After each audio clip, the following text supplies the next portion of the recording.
అయితే ఇప్పుడు నేను కాంగ్రెస్ పార్టీలో జాయిన్ అయ్యి మరి కాంగ్రెస్ పార్టీ ఆదేశం మేరకు నేను కడప పార్లమెంట్లో గల జమ్మలమడుగు నియోజకవర్గానికి ఇన్ఛార్జిగా వ్యవహరిస్తున్నాను.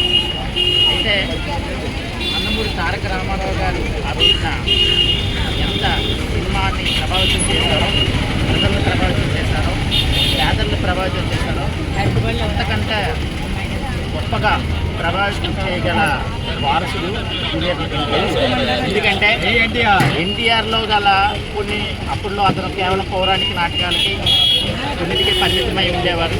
కానీ పౌరాణిక సినిమాలకి, జానపద సినిమాలకే ఎక్కువగా పరిమితమయ్యేవారు. కానీ ఇతను అలా కాదు, ఆల్రౌండర్, డ్యాన్స్ చేయగలరు, అన్ని రకాలుగా నటుడు, భారతదేశం గర్వించదగ్గ నటుడు. మరి ఇతను అతి త్వరలోనే హాలీవుడ్లో కూడా గొప్ప నటుడిగా వెలుగొందుతారు.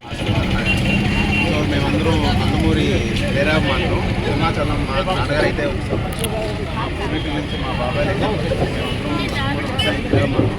ఇలాగే కానీ మా బాలకృష్ణ ప్రసాద్ అయినా, శ్రీగారి వర్ధంత్ అయినా, జయంత్ అయినా, నందమూరి కళ్యాణరామ్ అయినా, మేము ఏంటంటే వాళ్ళ బర్త్డే ఇలాగ సెలబ్రేట్ చేసుకున్నాం. మా వంతు ఏదో మంచిగా అవ్వచ్చు, పళ్ళు అవ్వచ్చు, ఏదో ఒకటి అలా మేము కంప్లీట్ చేస్తాం.